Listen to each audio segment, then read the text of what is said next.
Well, I'm finally getting my engine ready to go to the dyno. I had to pull my stack injection system off, and I'm going to dyno with a carburetor because it'd be too involved. I don't have all the parts I need yet for my stack injection.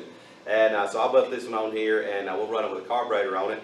And just getting it ready, getting all the bracketry off, got my 5-speed out of it, and just go over it real good. And then right in the middle of all this, I'm going to run to Columbia the next couple of days and have Kevin Tetz with the hands-on cars with the Eastwood products. It's a LS swap we did on a Camaro that we have to have done next week for a video and be setting at the LS Fest in Bowling Green. And that's going to be a tall order. And then come back here and then get back on this. Today I come back, I'm going to dyno this. So I'm going to run to Kevin's shop. I may try to do a little video, and while I'm out there, I'm going to be there 2 days, stay overnight, and wire up and plumb that car, and then get back here. We'll take this to the dyno at the Tommy's machine, and we'll dyno this motor and see what it'll do. Well, we've been here all day yesterday working on this car, Kevin's. I come into nothing but a hole once again. And what's the deadline? LS Fest, September 11th. So we got a month, maybe. But we made some pretty good headway on it yesterday. He's got his LS motor in here. He's got it painted black with this beautiful paint job he put on it. So we're about to get in here and get some more wiring done. Yeah. But hold on. Whoa. Tom Cruise. So, oh, hey Tom. We ain't got time for him. No, he calls me. Oh, hold on. Yeah. No, Tom. Interview. Tom. He's got to find something else. Doing an interview. We're busy. Tom. Okay. Yeah. I'll call you back, buddy. All right. Yeah. Love you too. Meaning hugs, kisses. Yeah. Hold on. Okay, thanks. All right, bye. You just have to tell him we ain't got time for him. All right. Sorry about that. But can you tell me a little about what you got going on in your shop? We call this Studio 54.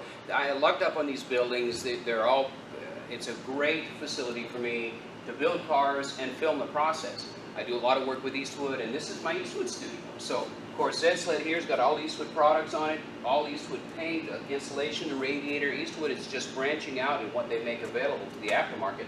And this is just going to be a rolling experiment on what Eastwood can do. So, sled's coming along. It's going to be a great car. Johnny Bouchard spec'd out the engine. It's a 6-liter LQ4 Iron Block LS2.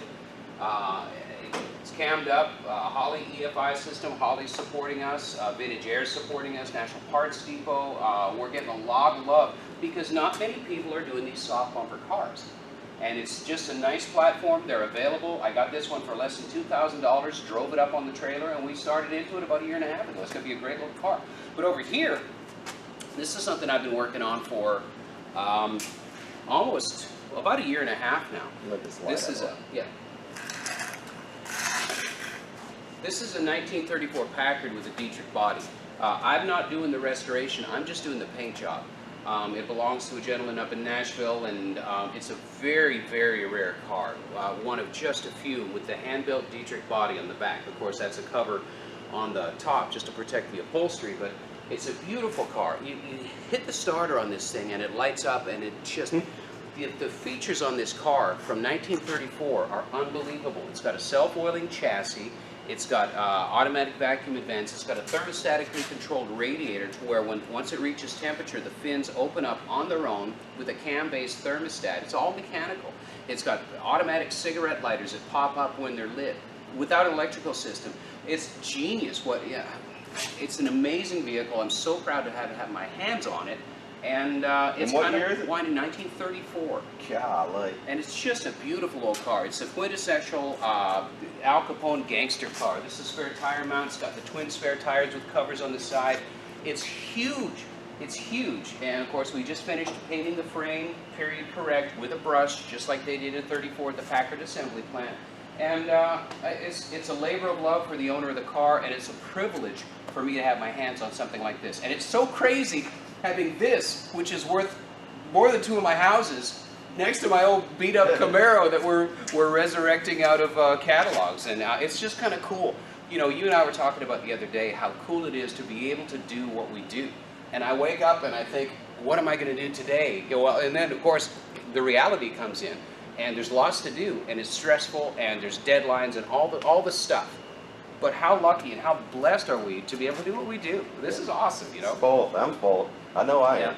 Well, I'm absolutely ruined for your friendship, and thank you for helping me all the time. You know, we're going to trade days. I'm going to give you back when you're in a time crunch too, but I appreciate your help so much in this car, man. Yeah, that'll be about October. I'll be stressed out. Yeah. All right. We'll So- talk you down. I'll bring a 6-pack and we'll we'll get stuff done. All right, well, we're gonna wrap this car up today, and then we're gonna head back to the shop and work on our SEMA project. So let's get to wiring. All right. I'm gonna put my phone on stun because he's calling back. He just won't leave me alone. We ain't got time for that guy. No.